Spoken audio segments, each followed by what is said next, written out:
your daily dose of happiness.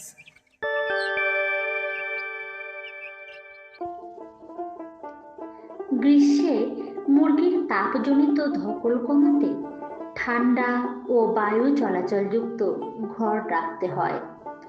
পর্যাপ্ত পরিষ্কার জল, ইলেকট্রোলাইট ও ভিটামিন সরবরাহ জরুরি। দুপুরে খাবার কম দিন, সকাল সন্ধ্যায় বেশি দিন। ছায়া, কুলিং ব্যবস্থা ও পরিষ্কার পরিবেশ মুরগির স্বাস্থ্যে সহায়ক। আজকের তাই রেডিও কলকাতার চাষবাস অনুষ্ঠানের আলোচিত বিষয় হলো মুরগির গ্রীষ্মকালীন তাপজনিত ধকলের পরিচর্যা। এ বিষয়ে বলবেন ডক্টর সর্বস্বরূপ ঘোষ, বিষয়বস্তু বিশেষজ্ঞ, প্রাণীবিজ্ঞান, শস্য শ্যামলা কৃষি বিজ্ঞান কেন্দ্র, রামকৃষ্ণ মিশন, বিবেকানন্দ শিক্ষা ও গবেষণা প্রতিষ্ঠান, সোনারপুর। আর থাকবেন ডক্টর কৌশিক পাল, বিষয়বস্তু বিশেষজ্ঞ, প্রাণীবিজ্ঞান, উত্তর 24 পরগনা কৃষি বিজ্ঞান কেন্দ্র 1, পশ্চিমবঙ্গ প্রাণী ও মৎস্য বিজ্ঞান বিশ্ববিদ্যালয়, অশোকনগর, উত্তর 24 পরগনা। আর শুনবেন বিশিষ্ট শিল্পী পূর্ণচন্দ্র সামন্তের রচিত ও তারই কণ্ঠে এ বিষয়ের উপর গান। সহযোগী কণ্ঠে পূর্বাশা সামন্ত। সমগ্র অনুষ্ঠানটি প্রযোজনায় থাকছে বিজয়গড় জ্যোতিষ রায় কলেজ। শুনতে থাকুন আজকের অনুষ্ঠান। রেডিও কলকাতার সকল শ্রোতা বন্ধুকে অনেক অনেক শুভেচ্ছা ভালোবাসা জানিয়ে শুরু করছি আজকের অনুষ্ঠান। শ্রোতা বন্ধুরা, আজ আমাদের অনুষ্ঠানে শুনলেন মুরগির গ্রীষ্মকালীন তাপজনিত ধকলের পরিচর্যা। এ বিষয়ে আলোচনা করার জন্য দুজন বিশেষজ্ঞ আমাদের সাথে রয়েছেন। তুমি রয়েছেন ডক্টর সর্বস্বরূপ ঘোষ, বিষয়বস্তু বিশেষজ্ঞ, প্রাণীবিজ্ঞান, শস্য শ্যামলা কৃষি বিজ্ঞান কেন্দ্র, রামকৃষ্ণ মিশন, বিবেকানন্দ শিক্ষা ও গবেষণা প্রতিষ্ঠান, সোনারপুর। এবং রয়েছেন ডক্টর কৌশিক পাল, বিষয়বস্তু বিশেষজ্ঞ, প্রাণীবিজ্ঞান, উত্তর 24 পরগনা কৃষি বিজ্ঞান কেন্দ্র, পশ্চিমবঙ্গ প্রাণী ও মৎস্য বিজ্ঞান বিশ্ববিদ্যালয়, অশোকনগর, উত্তর 24 পরগনা। আপনাদের দুজনকেই আমাদের অনুষ্ঠানে স্বাগত জানাই। নমস্কার। নমস্কার। নমস্কার। হ্যাঁ, প্রথমে আমরা আসবো আজকের যে বিষয়, যে মুরগির গ্রীষ্মকালীন তাপজনিত ধকলের পরিচর্যা। তো বন্ধুরা, আমরা তো জানি যে একটা প্রচন্ড তাপের যে একটা দাবদাহ, সেটা আস্তে আস্তে শুরু হচ্ছে এবং এটা আস্তে আস্তে কঠিন জায়গার মধ্যে যাচ্ছি আমরা। তো যদি প্রথমে সৌরভবাবু যদি বলেন যে এই যে পোলট্রি আমরা পালন করব, একটা প্রাথমিক ধারণা যদি একটু দেন যে হিট স্ট্রেস, তাপের যে ধকল, এটা ঠিক কি বা কি বোঝানো হচ্ছে? এই তাপজনিত ধকল, মুরগির যে তাপজনিত ধকল, যেটা অনেক সময় আমরা হিট স্ট্রোক বা হিট স্ট্রেস এরকম নামেতে দেখে থাকি, এটা আমি আমার কর্মজীবনে প্রথম বড় আকারে দেখি যে আমি তখন আরামবাগে থাকতাম। তো একজন খামারি বন্ধু কাছে আমি গিয়েছিলাম বিকেল বেলায়, গিয়ে দেখি মানে সারি সারি মুরগি খামারের মধ্যে মরে পড়ে আছে। তো আমি তখন এই জিনিসটার এত ভয়াবহতা সম্বন্ধে উপলব্ধি করিনি। তো ধীরে ধীরে ধীরে বুঝলাম যে এইটা আমরা বইয়ে পড়ে এসেছি যে এটাই হচ্ছে সেই সামার স্ট্রোক বা হিট স্ট্রোক বা হিট স্ট্রেস। তো বিশেষ করে ব্রয়লার মুরগিতে এটা আমরা দেখে থাকি। এবং শুধু ব্রয়লার মুরগি নয়, ব্রয়লার, লেয়ার, যেগুলো ডুয়াল পারপাস মুরগি আছে, সেগুলোর ক্ষেত্রেও আমরা এই ভয়ানক চিত্র, হিট স্ট্রেসের যে ভয়ানক চিত্র, এটা আমরা দেখি। এবং আমরা জানি অনেকেই যে সেটা হচ্ছে আমাদের শরীরের, অর্থাৎ মানুষের শরীরের স্বাভাবিক তাপমাত্রা যেরকম 97°F, মুরগির শরীরের স্বাভাবিক তাপমাত্রা কিন্তু তার থেকে অনেক বেশি। সেটা 105 থেকে 106, ইভেন 107°F কোনো কোনো মুরগির মধ্যে রেকর্ড করা গেছে। তো এমন একটা প্রাণী বা এমন একটা পাখি যার শরীরের স্বাভাবিক তাপমাত্রাই এত বেশি, হ্যাঁ, তো যখন গরম পড়ে, যখন দাবদাহ পড়ে, যখন হিউমিডিটি বেশি থাকে, তখন তার শরীরের অবস্থা কি হয় আমরা এটা খুব সহজেই বুঝতে পারি। এবং মুরগি কি করে, মুরগি তখন যেটা চেষ্টা করে সেটা হচ্ছে এই যে পরিবেশের যে তাপমাত্রা, অত্যধিক তাপমাত্রা, সেইটাকে তার শরীরের বিভিন্ন প্রক্রিয়ার মাধ্যমে সেটাকে বার করে দেবার চেষ্টা করে, সেটাকে কমানোর চেষ্টা করে। তো এই প্রক্রিয়াটা চালাতে গিয়ে মুরগি বিভিন্ন ধকলের সম্মুখীন হয়। সেই ধকলকেই আমরা সাধারণত বলে থাকি হিটস্ট্রেস বা তাপজনিত ধকল, যেটা কিনা আমাদের আলোচ্য বিষয়বস্তু। আর এই মানে যে এটা কতটা প্রক্রিয়া, বিপজ্জনক হতে পারে? এটা অত্যন্ত বিপজ্জনক, এবং আমি বিভিন্ন ক্ষেত্রে দেখেছি এটা রানীক্ষেত রোগের থেকেও বেশি বিপজ্জনক হতে পারে।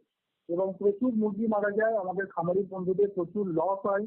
যেখানে মর্টালিটি হয় সেখানে তো মর্টালিটি হয়, যেখানে মর্টালিটি হয় না বিভিন্ন ধরনের ব্রিড আলাদা হওয়ার জন্য, সেখানে প্রচুর পরিমাণে মর্বিডিটি হয়, ডিমের প্রোডাকশন কমে যায়, গ্রোথ রেট খুবই কমে যায়, এরকম হয়। তো আমার মনে হয় এই এই এই এই বিষয়ের উপরে ডক্টর পাল উনিও বিভিন্ন জায়গায় বলবেন, নিশ্চয়ই বলবেন। আমাদের সঙ্গে শেয়ার করবেন। হ্যাঁ হ্যাঁ, কোষবাবু, তো আপনি তো বিভিন্ন জায়গায় যান, যদি একটু বলেন যে এই যে সাধারণ খামারিরা কিভাবে বুঝবেন তাদের এই যে মুরগিগুলো যে গরমে কষ্ট পাচ্ছে, কোন কোন মানে তার লক্ষণগুলো রয়েছে? হ্যাঁ, যেটা সর্বস্বরূপবাবু বললেন যে সাধারণত হুম, কি হয় যে মুরগি যদি আমরা দেখি যে হিট স্ট্রেস বা গরমে কষ্ট পাচ্ছে, তার প্রথম এবং প্রাথমিক লক্ষণ হবে যে মুরগিটা খুব হাঁপাবে হাঁপাবে এবং আহ, অনেক ক্ষেত্রে সেটা কি করে মানে মুখটা হাঁ করে জোরে জোরে নিঃশ্বাস প্রশ্বাস নেওয়ার চেষ্টা করে। তার কারণ একটাই যে আচ্ছা ওরা কি করবে, ওই যে সর্বস্বরূপ বললেন যে ওরা শরীরের তাপমাত্রাটাকে মেনটেন করার জন্য অতিরিক্ত যে তাপমাত্রা সেটাকে বার করার চেষ্টা করে। তো সেইটা করার জন্য এটা তার আচ্ছা প্রথম লক্ষণ যে হাঁপাবে এবং খুব ঘন ঘন নিঃশ্বাস প্রশ্বাস নেবে, যেটাকে আমরা ইভাপোরেটিভ কুলিং বলি বা টেম্পারেচার মেনটেন করার জন্য। তারপর কি দেখা যাবে যে পাখিগুলো তাদের ডানাগুলো শরীর থেকে হয়তো ঝুলিয়ে দিয়েছে বা একটু দূরে সরিয়ে দিয়েছে শরীর থেকে, মেলে আছে। তার কারণটা কি, এর ফলে কি হবে, ডানার নিচে সেখানে বায়ু প্রবাহ বেশি হবে এবং তার ফলে সে কিছুটা ঠান্ডা হওয়ার চেষ্টা করবে।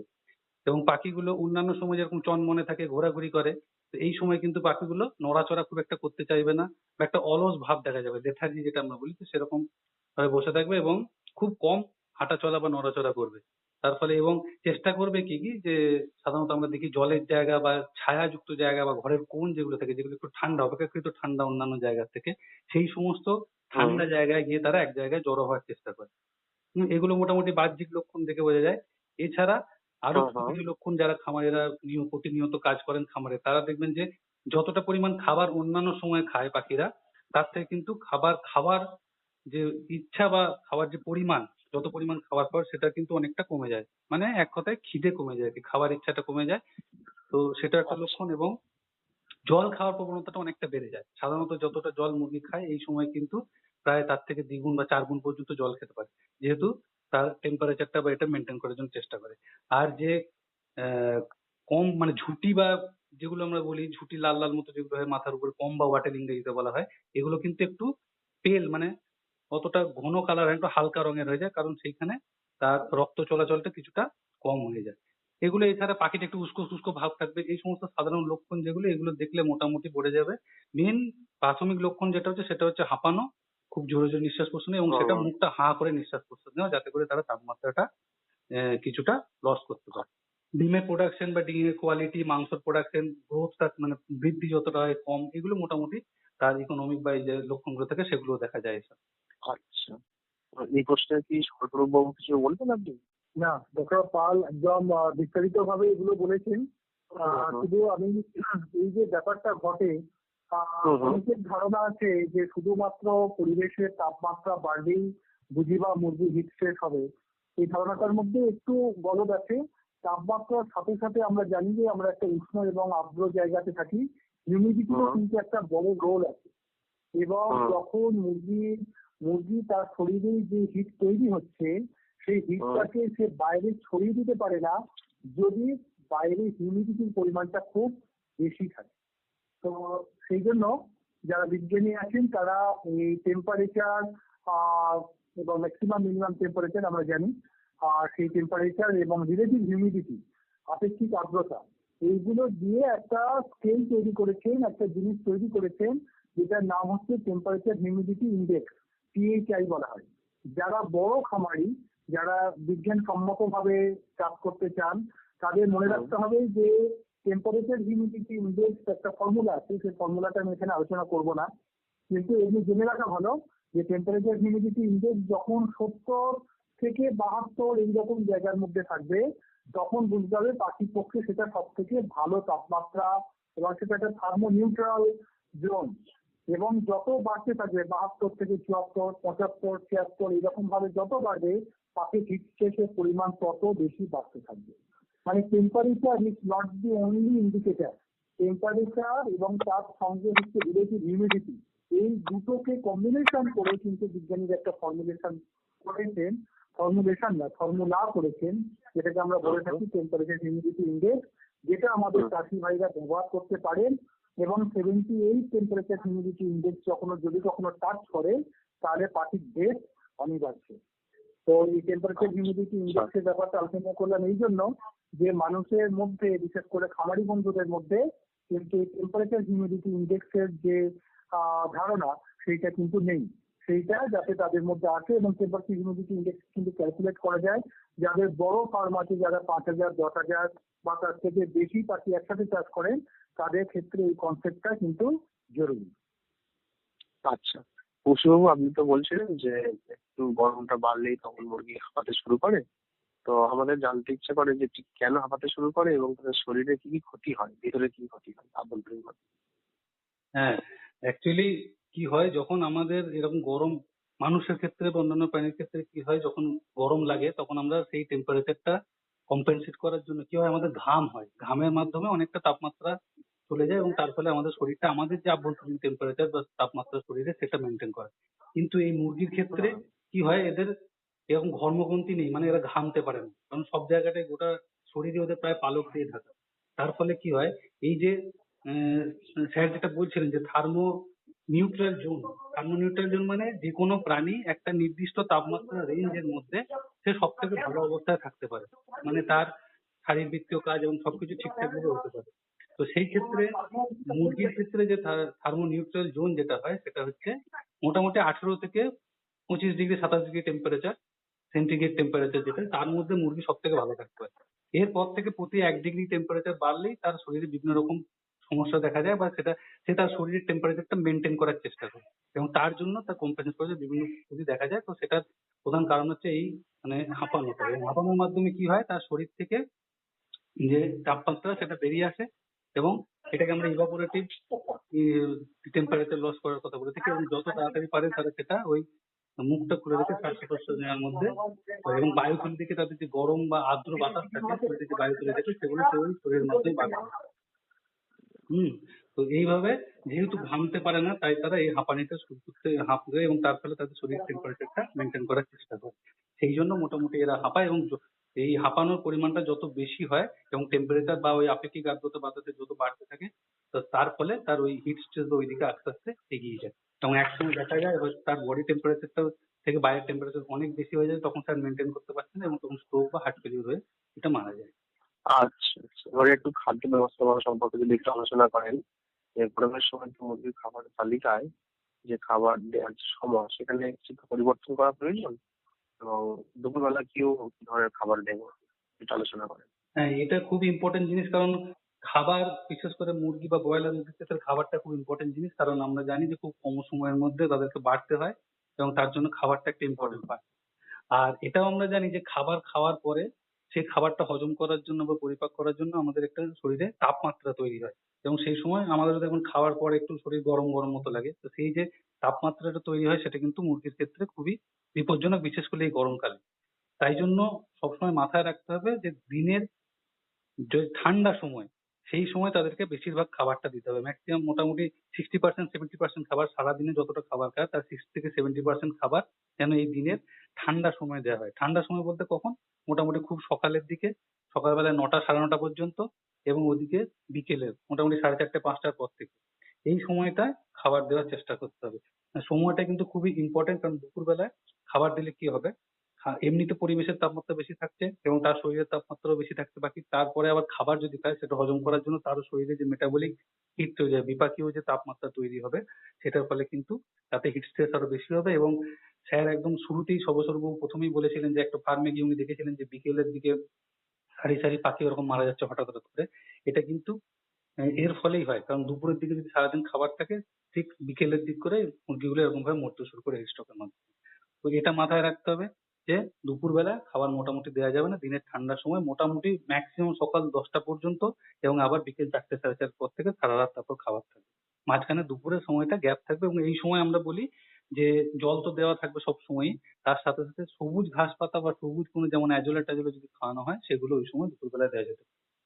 এবার যেহেতু পাখির খাবার প্রবণতা কমে, তার জন্য কি হবে, আমাকে এমন ভাবে খাবার দিতে হবে, খাবারটা বানাতে হবে যাতে সে কম পরিমাণ খাবার খেলেও তার যে এনার্জি বা তার যে রিকোয়ারমেন্ট সেগুলো যেন পায়। তাই এনার্জির পরিমাণ বা শক্তির পরিমাণ যেটা সেটা খাবারের মধ্যে একটু বাড়াতে হবে। তবে কিরকম ভাবে এই সময় আমরা বলি কি যে কার্বোহাইড্রেট জাতীয় বা শর্করা জাতীয় যে খাবার, সেই খাবারগুলো কিছুটা কমিয়ে মোটামুটি তার জায়গায় যদি ফ্যাট বা অয়েল অ্যাড করি সেক্ষেত্রে সুবিধা হয়। তার কারণ কার্বোহাইড্রেট হজম করতে যে তাপমাত্রা বেশি তৈরি হয়, তার থেকে কিন্তু ফ্যাট হজম করতে তার তাপমাত্রা কম তৈরি হয়।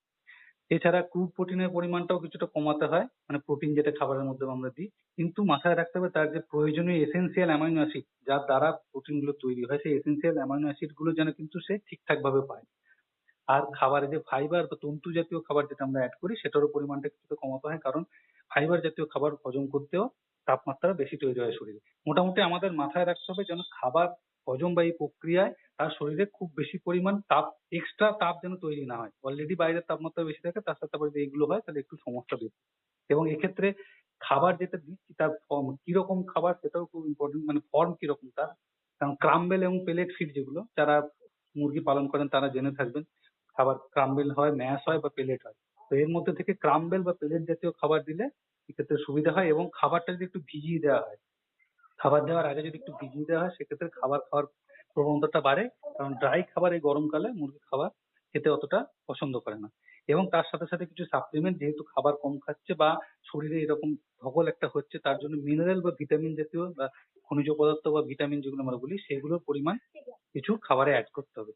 আর ওই যে হাঁপানোর কথা আমরা বলছিলাম, আলোচনা করছি, হাঁপানোর ফলে কিন্তু তার শরীরে বিভিন্ন শারীরবৃত্তীয় পদ্ধতির মাধ্যমে কি হয়, শরীরে তাদের ইলেকট্রোলাইট যেমন সোডিয়াম পটাশিয়াম এগুলো কিছুটা লস হয়। তার জন্য কিন্তু এক্সট্রা এগুলো খাবারের মাধ্যমে ইলেকট্রোলাইট গুলো অ্যাড করতে হয়। এবং ভিটামিন সি যেটা অ্যান্টিঅক্সিডেন্ট হিসেবেও কাজ করে বা হিট কমাতেও সাহায্য করে, বা ভিটামিন ই, এগুলোও খাবারে অ্যাড করতে হয়। মোটামুটি খাবারে 200 থেকে 500 মিলিগ্রাম পার কেজি খাবার ভিটামিন সি, ভিটামিন সি যেটা সেটা 250 থেকে 500 মিলিগ্রাম প্রতি কেজি খাবারের সাথে অ্যাড করা যেতে পারে। এবং ভিটামিন ই যেটা, সেটা 100 থেকে 150 ইন্টারন্যাশনাল ইউনিট প্রতি কেজি খাবারে অ্যাড করা যায়। এবং তার সাথে সাথে আমরা সিলেনিয়াম জাতীয় জিনিসও এই খাবারে অ্যাড করতে পারি, তার ফলে অক্সিডেটিভ স্ট্রেস যেটা হয় তো সেটাও কিছুটা বন্ধ হয়। এবং তার সাথে সাথে খাবার দেওয়ার সাথে জলের ব্যাপারটা একটু খেয়াল রাখতে হবে, কারণ জলটা যেন ঠান্ডা জল হয়, মোটামুটি 20 ডিগ্রি সেন্টিগ্রেড তাপমাত্রার কাছাকাছি জলটা পরিষ্কার পরিচ্ছন্ন হবে। এবং জল দেওয়ার যে জায়গা, যেটাকে আমরা ওয়াটার আপ বলি, সেই জলের জায়গা বা খাবারের জায়গা এটাও কিছু পরিমাণ বাড়াতে হয় এই সময়, নর্মালি আমরা দিই তার থেকে সংখ্যায় বাড়াতে হয়। আর রাতের দিকে খাবার যেন সবসময় থাকে, বিশেষ করে আমরা মাঝ রাতের দিকে একটা কম, মানে ওই সময় আলো কম থাকে, লো লাইটে আমরা একটু খাবার 1 ঘন্টা 2 ঘন্টার জন্য দিতে পারি, বাড়াতে পারি। সেক্ষেত্রে কি হয়, খাবার ইনটেক বা খাবার চাহিদাটা কিছুটা বাড়ে। তো এইগুলো মোটামুটি খেয়াল করতে হয় খাবারের ক্ষেত্রে। বেশ। আর গরমের সময় তো জল পানের তো একটা গুরুত্ব অবশ্যই রয়েছে, আপনি সেটা বলছিলেন। জলের তাপমাত্রাটা কেমন হওয়া উচিত? আচ্ছা, জলের তাপমাত্রা, পবিত্রবাবু আপনি হ্যাঁ, বলুন। যেটা জিজ্ঞাসা করলেন, এই হ্যাঁ। জলের তাপমাত্রা খুব গুরুত্বপূর্ণ। ঠিক যেমন আমরা খুব গরমের দিনে আমরা কিরকম জল খেতে চাই, একটু ঠান্ডা জল তাই না কি? একটু ঠান্ডা, হ্যাঁ। মুরগির ক্ষেত্রেও কিন্তু ঠিক তাই। মুরগির ক্ষেত্রেও যদি আপনি কারণ বাতাসের তাপে কিন্তু জলের একটা গরম অবস্থা সবসময় থাকে। সেই সময় যদি এই সময় মুরগিকে ঠান্ডা জল দেওয়া যায়, অন্তত 16 থেকে 20 ডিগ্রির ভেতরে যদি তাপমাত্রা ব্যবহার করে যদি এই জলটাকে দেওয়া যায় তাহলে সব থেকে ভালো হয়। আর যেটা ডক্টর পাল বলছিলেন যে খাবারের মধ্যে ভিটামিন ই বা ভিটামিন সি, বিভিন্ন ধরনের অ্যামিনো অ্যাসিড, সেই জিনিসগুলো অত্যন্ত গুরুত্বপূর্ণ। আর ফার্মারকে আমরা যে জিনিসটা বলে থাকি সেটা হচ্ছে, যখন হিট স্ট্রেস হবে তুমি বাবা হিট স্ট্রেস কিন্তু সকাল থেকে বুঝতে পারবে, অ্যান্টিসিপেট করতে পারবে, তুমি কিন্তু গুড় জল দিও। যেটা পাল স্যার বলছিলেন যে সকালবেলাটা খেতে চায় না, যখন রোদ উঠছে, তার হিটস্ট্রেস হচ্ছে, মুরগি হাঁপাচ্ছে, তখন পাখির খাবার প্রবণতাটা কমে যায়। সেই সময় কিন্তু জলেতে যদি আমরা অন্তত 5 গ্রাম পার লিটার এইরকম ডোজেতে গুড় মিশিয়ে আমরা গুড় জল দিতে পারি, তাহলে তার শরীরে একটা ইনস্ট্যান্ট এনার্জিও আসবে। আর তার সঙ্গে যে সমস্ত গুড়ের মধ্যে যে সমস্ত উপকারী ভিটামিন মিনারেল আছে সেগুলোও আসবে, এবং এটা কিন্তু একটা প্রোটেক্টিভ কাজও করবে, হিটস্ট্রেসে প্রোটেক্টিভ কাজ করবে। আর জলের উষ্ণতাটা সম্বন্ধে আমরা অলরেডি বলেছি। আর একটা কথা অ্যাড করবো, যেটা স্যার অলরেডি বলেছেন খাবারের ব্যাপারে, সেই ইলেকট্রোলাইট এবং ভিটামিন সি এই দুটো কিন্তু জলের সঙ্গে মিশিয়ে দেওয়া যায়, এবং আমরা দেখেছি এতে করে কিন্তু একটা ভালো এফেক্ট পাওয়া যায়।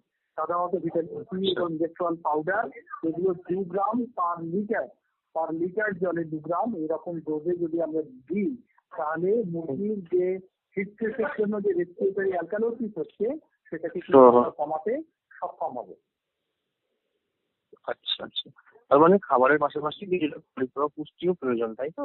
একদম নিশ্চয়ই। আচ্ছা আচ্ছা, তো যারা আমাদের অনুষ্ঠান পরে শুনতে শুরু করেছেন তাদের জন্য একটু বলে রাখি, আজকের আমাদের বিষয় মুরগির গ্রীষ্মকালীন তাপজনিত ধকলের পরিচর্যা। আর এই বিষয়ে আলোচনা করছেন ডক্টর সর্বশ্লোক ঘোষ, কৃষি বিশেষজ্ঞ, বিজ্ঞান, শস্য সামগ্রী চিকিৎসারী কেন্দ্র, কৃষি মিশন, শিক্ষা ও গবেষণা প্রতিষ্ঠান এবং ডক্টর কৌশিক পাল, কৃষি বিশেষজ্ঞ, বিজ্ঞান, উত্তর 24 পরগনার কৃষি বিজ্ঞান কেন্দ্র, পশ্চিমবঙ্গ প্রাণী ও মৎস্য বিজ্ঞান বিশ্ববিদ্যালয়, সংলগ্ন। এখন শুনবেন বিশিষ্ট শিল্পী পূর্ণচন্দ্র সামন্তের রচিত ও তারই কণ্ঠে এই বিষয়ের উপর লেখা গান। সহযোগিতায় পূর্বাশা সামন্ত ও সৌমি সামন্ত চক্রবর্তী।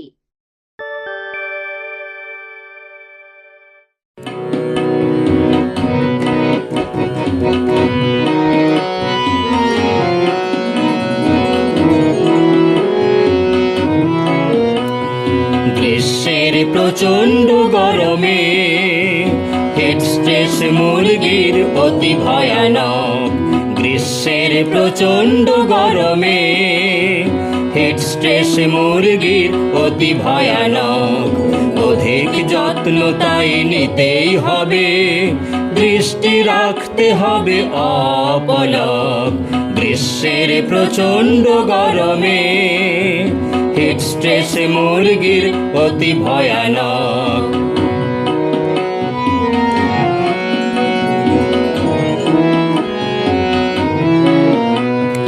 বারে বারে দিতে হবে ঠান্ডা পরিষ্কার পানীয়, ভিটামিন সি, স্যালাইন, সাথে ইলেকট্রোলাইট দিও।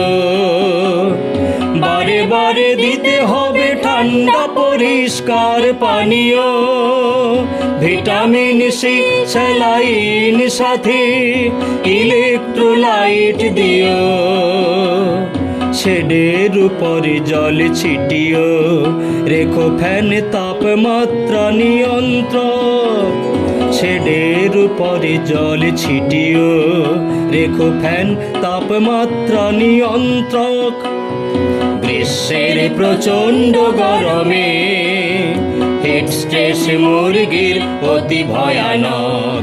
অধিক যত্ন তাই নিতেই হবে, দৃষ্টি রাখতে হবে অপলক। গ্রীষ্মের প্রচন্ড গরমে হিটস্ট্রেস মুরগির অতি ভয়ানক।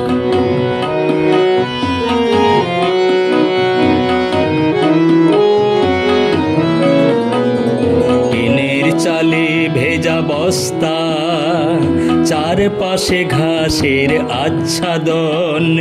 সকালে ও সন্ধ্যায় খাবার পুষ্টিকর, দুপুরে খাদ্য নিবারণ। টিনের চালে ভেজা বস্তা, চারপাশে ঘাসের আচ্ছাদন। সকালে ও সন্ধ্যায় খাবার পুষ্টিকর, দুপুরে খাদ্য নিবারণ।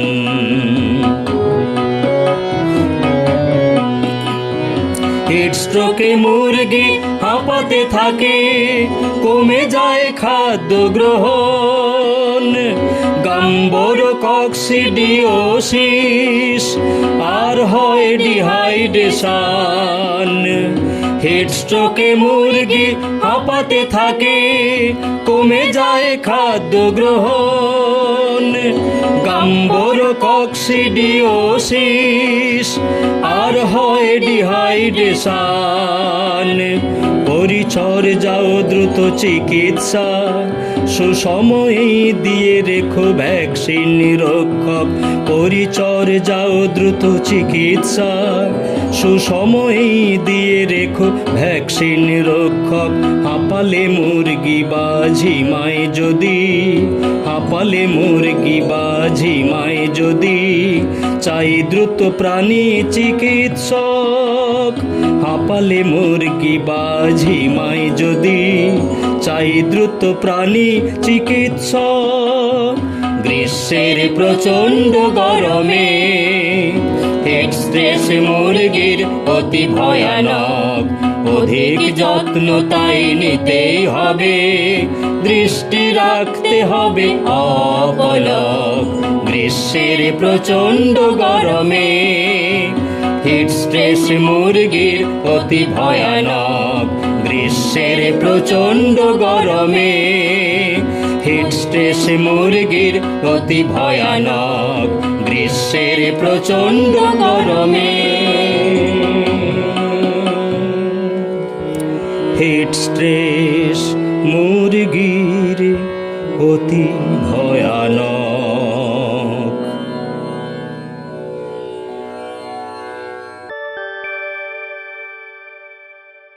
এতক্ষণ শুনলেন বিশিষ্ট শিল্পী পূর্ণচন্দ্র সামন্তের রচিত ও তারই কণ্ঠে এ বিষয়ের উপর লেখা গান। সহযোগিতায় পূর্বাশা সামন্ত ও সৌমি সামন্ত চক্রবর্তী। আমরা তাহলে যে কথাই ছিলাম শ্রোতা বন্ধুরা, আজকে আমাদের বিষয় মুরগির গ্রীষ্মকালীন তাপজনিত ধকলের পরিচর্যা। আমরা এই নিয়ে কথা বলছি। এই সময় তো এই বিষয়গুলো খুব খেয়াল রাখা প্রয়োজন। তো এবারে একটু কথা বলবো যে বায়ু চলাচল, আমরা যে ঘরেতে এবং ঘরের পরিকাঠামোটা কিভাবে করলে সবটাই সুবিধা হবে। যদি একটু প্রথমে বলেন আমাদের সৌরভ বাবু যে মুরগির ঘরের তাপমাত্রা কমিয়ে রাখার জন্য ঘরের চাল বা ছাদের উপরে কি ধরনের ব্যবস্থা দেওয়া যেতে পারে? আচ্ছা, আপনি এটা খুব সুন্দর প্রশ্ন করেছেন পবিত্র বাবু।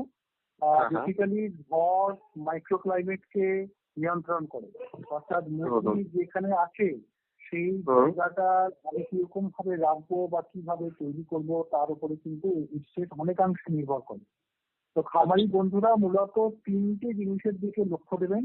একটা হচ্ছে যে ঘরের মেঝে থেকে, মুরগি ঘরের মেঝে থেকে আর চাল পর্যন্ত যে হাইট, উচ্চতা, এটা যেন অন্তত পক্ষে 10 ফুট হয়, তাহলে বাতাস চলাচলের সুবিধা হয়। এবং উপরে চাল থেকে গরম যে তাপ সেইটা নিচের দিকে নামতে বাধাপ্রাপ্ত হয়, সেই জন্য এটা প্রয়োজনীয় জিনিস। 2 নম্বর জিনিস যেটা হচ্ছে যে চালটা যে জিনিস দিয়ে তৈরি না কেন, সেটা টিন হোক, অ্যাসবেস্টাস হোক, যাই হোক, তার উপরে কিন্তু মোটামুটি 4 থেকে 6 ইঞ্চি পুরু খড় বা তাল পাতা বা কোনো একটা মাচা, মানে অনেকে দেখেছি যাকে নাও করে, অনেকে হচ্ছে পুঁই শাকের চাষ করে, এরকম কিছু যদি আমরা বিছিয়ে দিতে পারি তাহলে ঘরের ভেতরে তাপমাত্রাটা অনেকাংশে কম থাকবে। 3 নম্বর যেটা গুরুত্বপূর্ণ, যেটা খামারি বন্ধুরা করে থাকেন, সেটা হচ্ছে ছাদের উপরটা অনেকে চুনকাম করে দেন। চুনকাম করে দেওয়ার ফলে কিন্তু ঘরের ভেতরে ছাদের উপরে যদি চুনকাম করা যায় তাহলে সূর্যের আলোর একটা রিফ্লেকশন হয়ে বাইরে চলে যায়, ঘরের ভেতরটা কিন্তু অপেক্ষাকৃত ঠান্ডা থাকে। তো আমরা দেখেছি মোটামুটি এর ফলে ঘরের ভেতরটা 3 থেকে 4 ডিগ্রি করে তাপমাত্রা বাইরের সঙ্গে কিন্তু কম হয়। তো এইটাও তারা করতে পারেন। আর আরেকটা জিনিস খুব গুরুত্বপূর্ণ জিনিস, সেটা হচ্ছে যে ঘরের ভেতরে ফ্যান লাগানো। ঘরের ভেতরে কিন্তু সিলিং ফ্যান লাগান। তো সিলিং ফ্যান যেহেতু মুরগির ঘর বেশিরভাগ ক্ষেত্রেই ওপেন সাইডেড হয়, সাধারণ ঘরের কথা বলছি, সেইখানে ওই সিলিং ফ্যানের কিন্তু খুব একটা গুরুত্ব হয় না। সেই সিলিং ফ্যানটা না লাগিয়ে যদি তারা দুপাশের সাইডের দেওয়ালে যদি তারা এক্সস্ট ফ্যান লাগান, তাতে কিন্তু একটা বায়ু চলাচল করে। এই বায়ু চলাচলটা কিন্তু মুরগির ঘরে খুব গুরুত্বপূর্ণ একটা বিষয়। বায়ু চলাচল ঠিকভাবে না করলে কিন্তু মুরগি তার শরীরে যে তাপ তৈরি হচ্ছে সেই তাপটাকে সে বাইরের পরিবেশের সাথে ছড়িয়ে দিতে পারবে না। মানে বায়ু হচ্ছে এক্ষেত্রে বাহক, কেরিয়ার। তো সেই জন্যই স্ট্যাগনেটেড বায়ু না হয়ে যদি বায়ু চলাচল করছে, সাধারণত একটা বলা হয়ে থাকে, ব্রয়লারের ক্ষেত্রে বলা হয় সেটা হচ্ছে 9,000 কিউবিক মিটার পার আওয়ার, এইরকম স্পিডেতে কিন্তু বায়ু চলাচলের ব্যবস্থা রাখা উচিত। তো যদি আমরা এরকম গাণিতিক বিষয়গুলোর মধ্যে নাও ঢুকি, আমরা খুব সহজ ভাবে বুঝতে পারবো যে মুরগির গায়ের উপর দিয়ে যত ফাস্ট বায়ু চলাচল করবে তত তার হিট স্ট্রেস কম হবে। একদম এটাই হলো সংক্ষিপ্ত ভাবে। বেশ, কৌশিকবাবু কি কিছু বলবেন এই বিষয়ে, ভেন্টিলেশন সংক্রান্ত? হ্যাঁ, বায়ু চলাচলটা যেহেতু স্যার ঘরের কথা বললেন, ঘরের মধ্যে বায়ু চলাচলটা খুব ইম্পর্টেন্ট বা ভেন্টিলেশনটা, কারণ এর মাধ্যমে কি হচ্ছে, একটু টেম্পারেচারটা বার করা যাচ্ছে এবং ঘরটা টেম্পারেচার ঠান্ডা থাকছে, তার সাথে সাথে যে হিউমিডিটি বা ময়েশ্চার যেটা ঘরে তৈরি হয় সেটা জল থেকে হতে পারে বা অন্যান্য পাখিরা যে হাঁপায় বা প্যান্টিং যেটা করে তার মাধ্যমে যদি বেরোয়, সেই ময়েশ্চারটাও বেরিয়ে যায়। এবং তার সাথে সাথে পাখির পায়খানার মাধ্যমে যে অ্যামোনিয়া বা মলমূত্রের মাধ্যমে যে অ্যামোনিয়াটা তৈরি হয়, সেই অ্যামোনিয়া গ্যাসটা, যেটা কিন্তু পাখির ক্ষেত্রে খুব ক্ষতিকারক, সেটাও কিন্তু ঘর থেকে বেরিয়ে যায়। তো ভেন্টিলেশনটা খুব ইম্পর্টেন্ট। এবং সিলিং ফ্যান আমরা দেবো না, সেটা স্যার বললেন যে সিলিং ফ্যানটা অতটা কার্যকরী নয় এক্ষেত্রে। প্লাস হচ্ছে সিলিং ফ্যান মানে পাখির গায়ে সরাসরি জোরে হাওয়া পাওয়া, এটাও কিন্তু ক্ষতিকারক, কারণ সেক্ষেত্রে ঠান্ডাও লাগতে পারে বা পাখি ভয় পেয়ে যেতে পারে, সেক্ষেত্রে তার একটা ধকলও হতে পারে এক্সট্রা। তাই জন্য আমরা এক্সস্ট ফ্যান দেওয়ালে লাগাবো। এবং এক্ষেত্রে আর একটা জিনিস করা যেতে পারে, যেহেতু আমাদের দুদিক খোলা ঘর হয়, তো সেক্ষেত্রে যে কোনো একদিকে আমরা ওই যেগুলো কুলিং প্যাড, মানে অনেক সময় খসখস জাতীয় জিনিস যেটা আমরা ঘরে অনেক সময় ইউজ করি ঠান্ডা হওয়ার জন্য, তো একদিকে ওইরকম খসখসে জাতীয় জিনিস লাগিয়ে সেখানে জল দিয়ে ভিজিয়ে দেওয়া, এবং তার উল্টো দিকের দেওয়ালে আমরা নির্দিষ্ট দূরত্বে মানে একদম ঠিক ঠিক মাপে যদি আমরা এক্সস্ট ফ্যান গুলো লাগাই, সেক্ষেত্রে কিন্তু এক্সস্ট ফ্যান কি করবে, ওই বাইরে থেকে হাওয়াটা টানবে, উল্টো দিকের দেওয়ালে যে খসখসা যেগুলো তার মধ্যে ঘরের ভিতরে টেম্পারেচার ঠান্ডা হবে এবং ঘরের ভিতরে যে গরম হাওয়াটা সেটা এক্সস্ট ফ্যান গুলো বাইরে বার করে দেবে। তো এর মাধ্যমে কিছুটা আমরা ঠান্ডা করতে পারি। আর একটা যেটা খুব ইম্পর্টেন্ট ভেন্টিলেশনের ক্ষেত্রে আমি বলতে চাই, এটা সাধারণ চাষীদের একটু খেয়াল রাখা উচিত, কারণ খুব সাধারণ জিনিস কিন্তু আমরা মাথায় ঘামাই না। সেটা হচ্ছে মুরগির ঘর, বিশেষ করে যাদের সাইডের দেওয়ালে তার থাকে, তার জালি বা লোহার তার জালি বা এরকম কিছু দেওয়া থাকে, সেক্ষেত্রে দেখুন মাকড়সার জাল বা মাকড়সার ঝুল যেটা আমরা বলি, সেটা কিন্তু প্রায় হয়ে থাকে। এবং আমরা এটা খুবই অগ্রাহ্য করি এবং একটা সময় এতটাই বাড়ে এগুলো, এর মাধ্যমে কিন্তু দেখা গেছে ঘরের ভিতরে হাওয়া চলাচল, ন্যাচারাল যে হাওয়া চলাচল হয়, সেটাও কিন্তু অনেকটা ব্যাহত হয়। এবং পরীক্ষিতভাবে এটা প্রমাণিত হয়েছে যে সেখানে 20% পর্যন্ত হাওয়া চলাচল রোধ হতে পারে ঘরের ভিতরে এই মাকড়সার জালের দ্বারা। তো এটা কিন্তু সাধারণ জিনিস, আমরা খুব সহজে এটা পরিষ্কার করে দিতে পারি। এবং পরিষ্কার করার ক্ষেত্রে একটা অসুবিধা কি হয়, এটা এক ধরনের তাদের লালায় যে প্রোটিন থাকে তার মাধ্যমে এটা তৈরি হয়, তার ফলে দেখবেন আমরা ঝাঁটা দিয়ে বা এইসব দিয়ে যখন পরিষ্কার করতে যাই, চট করে কিন্তু সরতে চায় না, সেই জায়গায় লেগে থাকে বা হয়। তো সেক্ষেত্রে আমরা এটাকে বলি ব্লো গান বা ব্লো পাইপ, যেগুলো পাওয়া যায় পুড়িয়ে দেওয়ার জন্য। বা যদি সেগুলো না থাকে, তাহলে ওই লাঠির মধ্যে কাপড় বেঁধে সেখানে কেরোসিন দিয়ে একটু আগুন ধরে সাবধানে, যাতে ঘরের কোনো ক্ষতি না হয়, সেই আগুন দিয়ে ওই জিনিসটাকে পুড়িয়ে দেওয়া। এর ফলে কিন্তু অনেকটাই ভেন্টিলেশন বাড়ানো যেতে পারে যদি এগুলো আমরা ঠিকঠাক পরিষ্কার করে রাখি। তো এটা খুবই ইম্পর্টেন্ট বায়ু চলাচলটা, তার ফলে আমাদের হিউমিডিটি কমছে, তাপমাত্রা কমছে, এবং তার সাথে বিষাক্ত গ্যাস গুলো যেগুলো রয়েছে সেগুলোও ঘর থেকে বেরিয়ে যায়। তো এটা একটা গুরুত্বপূর্ণ জিনিস। আচ্ছা, এবারে বলি যে আমার ফার্মে কতগুলো মুরগি রাখবো, মানে সংখ্যাটা, সেটা খুব ইম্পর্টেন্ট বিষয়। শীতকালের থেকে গ্রীষ্মকালে নিশ্চয়ই তার পরিমাণটা একটু কমবে, ওই ব্যাপারটা যদি একটু আলোচনা করেন চঞ্চল বাবু।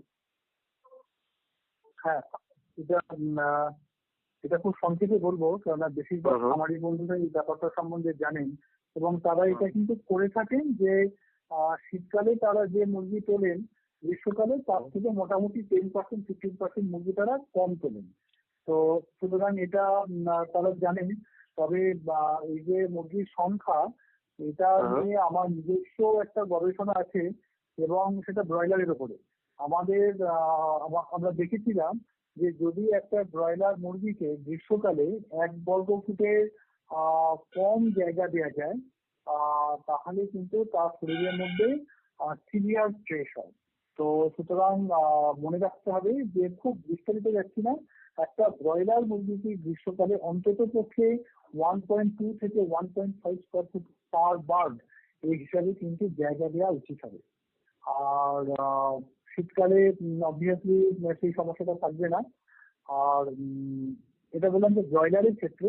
কিন্তু যদি এটা অন্য ধরনের পাখি হয়, যে একটু একটু হেভি পাখি, তাহলে কিন্তু জায়গার পরিমাণটা আরো বেশি বাড়াতে হবে। ঠিক আছে? অবশ্যই। এবার আসবো যে লিটার বা মেঝের যে যত্ন, ব্যাপারটা নিয়ে একটু আলোচনা করতে হবে যে খামারের লিটার বা মেঝে ঠান্ডা রাখার জন্য কি কি করা উচিত। হ্যাঁ, এবং এখানে যে হ্যাঁ, তার কতটা গভীরতা থাকবে, হুম, আর কখন সেটাকে কমিয়ে নেব, তো লিটার উঠে লিটার উঠে বলে। জিনিসটা কিন্তু খুব ইম্পর্টেন্ট, যেটা হচ্ছে কারণ আমাদের দেশে হুম মোটামুটি বেশিরভাগ ক্ষেত্রেই ডিপ লিটার পদ্ধতিতেই মুরগি পালন করা হয়। কিছু কিছু জায়গায় যে লেয়ার হুম মুরগি যেগুলো হয় সেগুলোকে খাঁচা বা কেজে রাখা হয়। এই লিটার মানে হচ্ছে হুম যার উপরে মুরগি থাকে। সাধারণত আমরা গ্রাম বাংলায় কাঠের গুঁড়ো বা ধানের চিটে অথবা ছোট ছোট করে কাটা খড়, এই সমস্ত জিনিস দিয়েই হুম মেঝে হুম করে রেখে, এবং তার উপরে, এবং এটা খুব ইম্পর্টেন্ট কারণ একটা মুরগি তার জন্মানোর পর থেকে একদম বিক্রি হওয়া বা শেষ পর্যন্ত কিন্তু তাকে ওই লিটারের উপরেই কাটাতে হয়।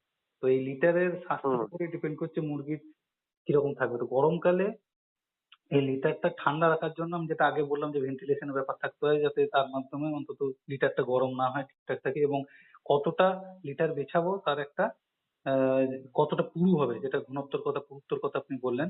সাধারণত আমরা এই হুম হুম হুম গ্রীষ্মকালে 2 থেকে 3 ইঞ্চির মতো পুরু করে লিটার, মোটামুটি দেখা গেছে 1 স্কোয়ার ফুট এরিয়া যদি হয় সেখানে ওই 400-500 গ্রামের মতো এই লিটার মেটেরিয়াল দিয়ে সেই জায়গাটা আমরা করি, যাতে খুব বেশি পুরো হলে শীতকালে কিন্তু এটা অনেকটা বেশি হয়, আমরা 4 ইঞ্চি, অনেক ক্ষেত্রে তার বেশিও করতে পারি, যাতে করে একটু গরম ভাবটা পাই। কিন্তু গ্রীষ্মকালে ম্যাক্সিমাম 2 থেকে 3 ইঞ্চির মতো পুরো দিতে হয়। এবং মনে রাখতে হবে লিটার যেন ভিজে না যায়, কারণ ভিজে লিটার যদি হয় এবং তার সাথে যদি এরকম গরম এবং আর্দ্র আবহাওয়া থাকে, সেক্ষেত্রে কিন্তু সেখানে প্রচুর পরিমাণে ব্যাকটেরিয়া বা অন্যান্য জীবাণু জন্মায়, যার ফলে সেখানে মুরগির যে রয়েছে তাদের কিন্তু মরক বা রোগ জ্বালা বেশি করে হতে পারে।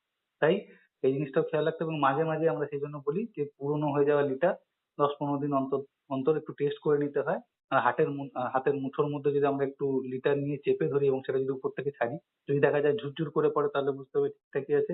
একটু একটু দলা পাকিয়ে যদি পড়ে তাহলে মোটামুটি চলবে, এবং কিন্তু একদম বলের মতো যদি তালের মতো হয়ে যায় এবং সেটা যদি না ভাঙে, সেক্ষেত্রে কিন্তু সেই লিটার অবশ্যই তাড়াতাড়ি চেঞ্জ করতে হবে। তো এইভাবে যাতে বেশি আর্দ্র বা নরম লিটার না হয় সেদিকে খেয়াল রাখতে হয়। তার জন্য মাঝে মাঝে আমরা রেকিং বা কি বলবো ওই আঁচড়ের মতো আটকানোর মতো কোনো জিনিস যেগুলো বাজারে কিনতে পাওয়া যাবে কিছু, সেই দিয়ে একটু ওলট পালট করে দেওয়া লিটারটা, যাতে নিচের অংশ উপরে, উপর অংশ নিচে, এইভাবে যায় এবং তার মধ্যে বায়ু চলাচল করতে পারে। তার ফলে কি হয়, জীবাণুগুলো জন্মাতে কম পারে।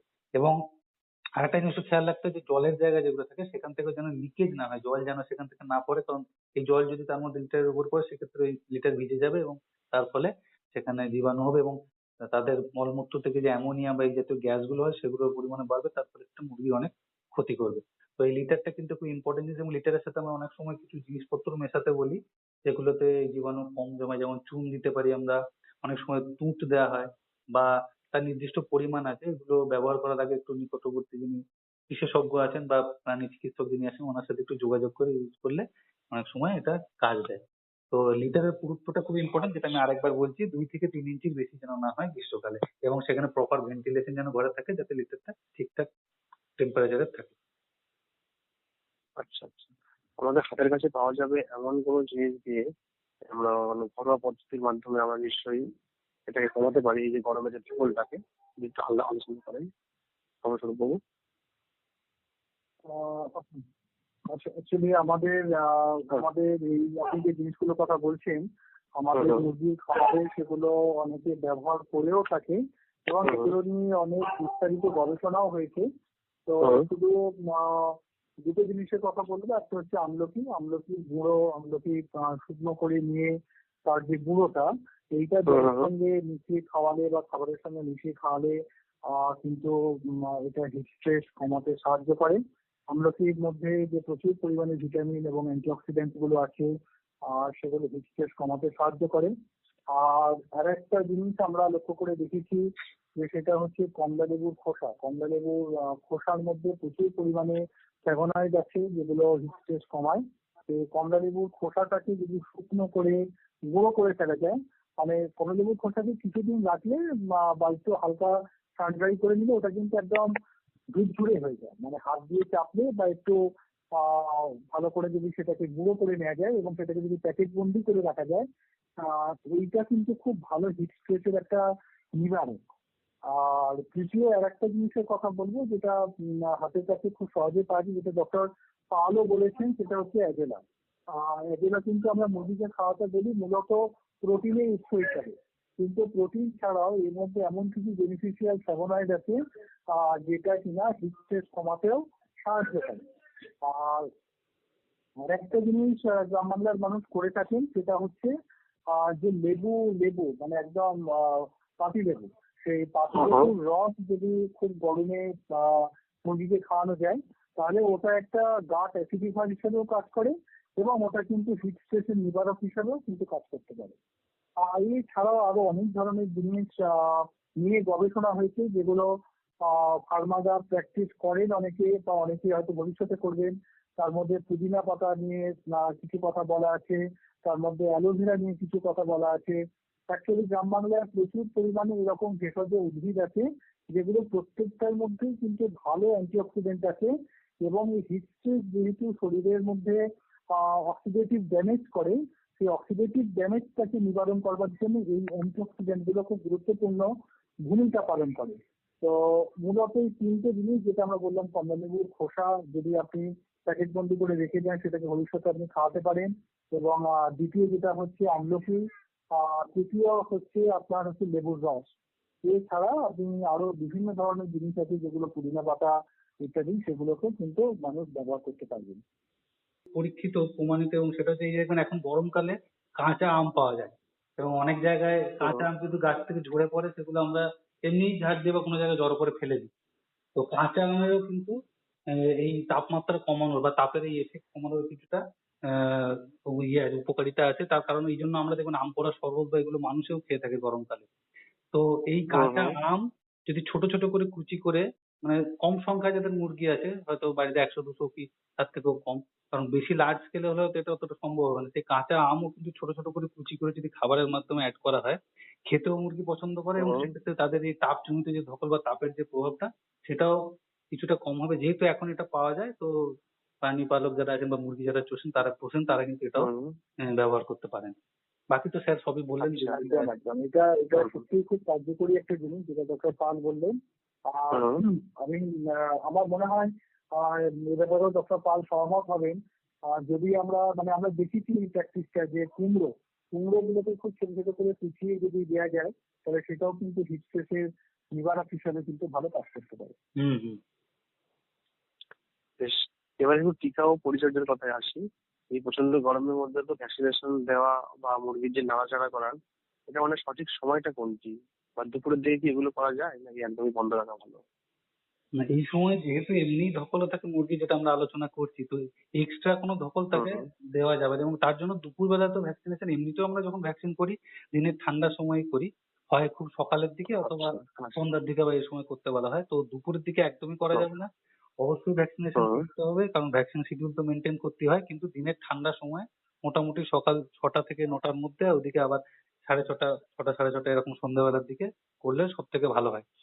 আর কিছু কিছু ভ্যাকসিন থাকে যেগুলো আমরা জলের মাধ্যমে দিয়ে থাকি, তো সেই সব ক্ষেত্রে মোটামুটি ওই সারাদিন যে জল দেওয়া হয় খাবার, সেই জল এই ভ্যাকসিন দেওয়ার মোটামুটি 1-2 ঘন্টা আগে সেই জলটা যাতে বন্ধ করে দেওয়া হয়, তাহলে কি হবে, তার মধ্যে একটা তৃষ্ণা ভাব বেশি থাকবে, এবং তার ফলে ওই যে ভ্যাকসিনটা সেটা জলের মধ্যে মিশিয়ে তারপর সেই জল দিলে সেটা ভালোভাবে কাজ করবে, এবং সেটা তারা সবাই মিলে খাবে।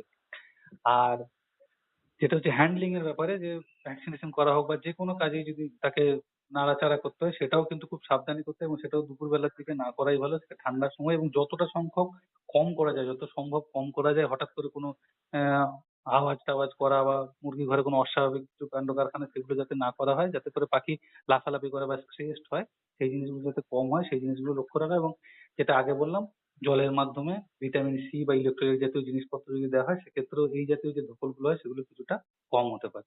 এবং যদি পাখিকে মুভমেন্ট করাতে হয়, সেক্ষেত্রে পানীয় জলটা একটা ইম্পর্টেন্ট, সেখানে তো জল সবসময় সরবরাহ করা যায় না।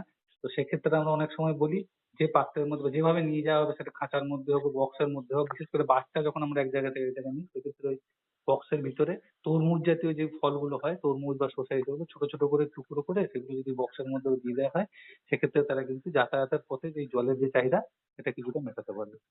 ওটা কিন্তু খেয়াল রাখতে হবে। আচ্ছা, এই যেহেতু গরমে একটা ধকল আছে, সেক্ষেত্রে তো মুরগির ওজন অনেক সময় কম হবে, ডিম উৎপাদনও হয়তো কমে আসবে। তো এই যে আর্থিক ক্ষতিটাকে সামলানোর জন্য কোনো পরিকল্পনা যদি বলতে পারেন কৌশিকবাবু। হ্যাঁ, তো এটার ক্ষেত্রে এই যে সারা আলোচনা যেটা আমাদের হলো এতক্ষণ ধরে, সে পুরো হুম হুম জিনিস সবগুলোই হুম তাদেরকে মেনটেন করতে হবে, কারণ এটা একটা সিরিজ অফ হুম অ্যাক্টিভিটিস। আর এই জিনিসটা সব হুম থেকে বেশি কখন হয়, কারণ আমাদের যেটা হচ্ছে যে 6টা ঋতু আমরা পশ্চিমবঙ্গে বলি, কিন্তু তার মধ্যে এখন মোটামুটি হুম তিনটেই প্রভাব বেশি, গ্রীষ্ম, বর্ষা এবং শীতকাল। হুম তো হুম। প্রত্যেক প্রাণীকালকের ক্ষেত্রে ঠিক। এই যে ঋতুগুলো যার প্রভাব, তার আগে থেকেই আগাম প্রতিরোধমূলক ব্যবস্থাগুলো নিয়ে রাখতে হবে। সেগুলো করলে তার মধ্যে এগুলো যেরকম বললাম যে সায়েন্টিফিক্যালি আমাদের খাবার দাবার ব্যাপারগুলো, বাসস্থানটা, যা আলোচনা হুম হলো হুম সবগুলো হুম যদি ঠিকঠাক ভাবে মেনটেন করা হুম। যায়, তাহলেই সবটাই। কিন্তু এটা মেনটেন মানে একটা লাভজনক বেশ করা যেতে পারে।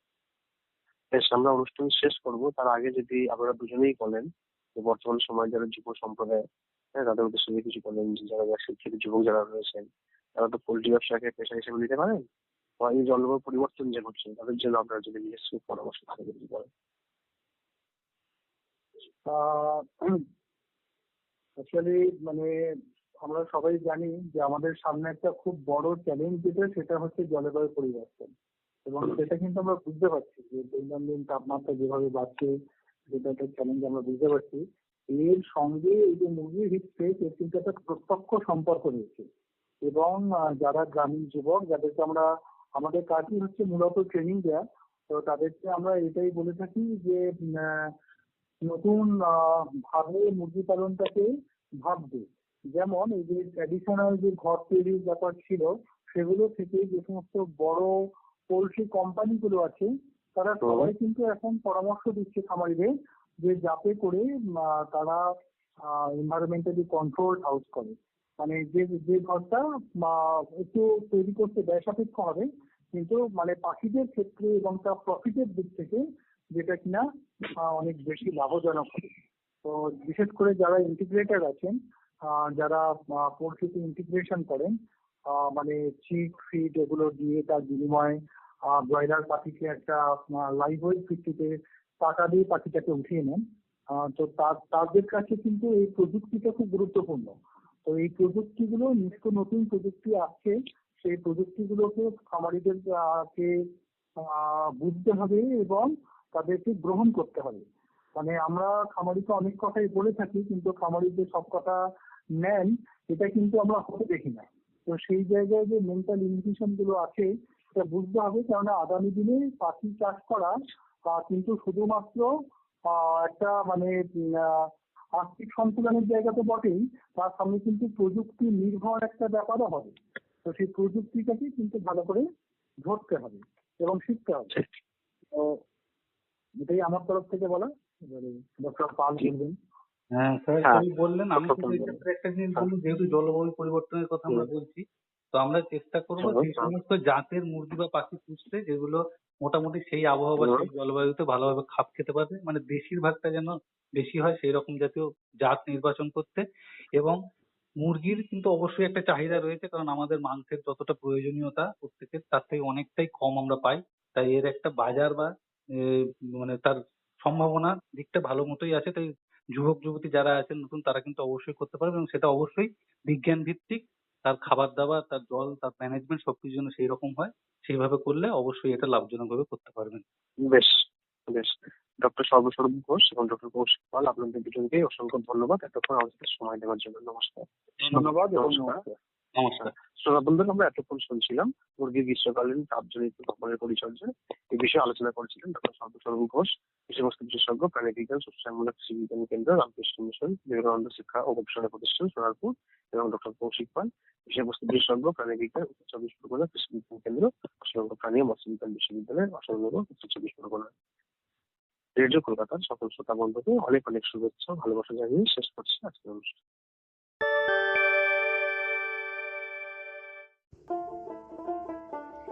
আজকে শুনলেন মুরগির গ্রীষ্মকালীন তাপজনিত ধকলের পরিচর্যা সম্বন্ধে। এ বিষয়ে বললেন ডক্টর সর্বস্বরূপ ঘোষ, বিষয়বস্তু বিশেষজ্ঞ, প্রাণী বিজ্ঞান, শস্য শ্যামলা কৃষি বিজ্ঞান কেন্দ্র, রামকৃষ্ণ মিশন, বিবেকানন্দ শিক্ষা ও গবেষণা প্রতিষ্ঠান, সোনারপুর। আর ছিলেন ডক্টর কৌশিক পাল, বিষয়বস্তু বিশেষজ্ঞ, প্রাণী বিজ্ঞান, উত্তর চব্বিশ পরগনা কৃষি বিজ্ঞান কেন্দ্র 1, পশ্চিমবঙ্গ প্রাণী ও মৎস্য বিজ্ঞান বিশ্ববিদ্যালয়, অশোকনগর, উত্তর 24 পরগনা। আর শুনলেন বিশিষ্ট শিল্পী পূর্ণচন্দ্র সামন্তের রচিত ও তারই কণ্ঠে এ বিষয়ের উপর গান, সহযোগী কণ্ঠে পূর্বাশা সামন্ত। সমগ্র অনুষ্ঠানটি প্রযোজনায় ছিল বিজয়গড় জ্যোতিষ রায় কলেজ। আপনাদের কাছে আমাদের চাষবাস অনুষ্ঠানটি কেমন লাগছে সে বিষয়ে মতামত জানাতে কিন্তু ভুলবেন না।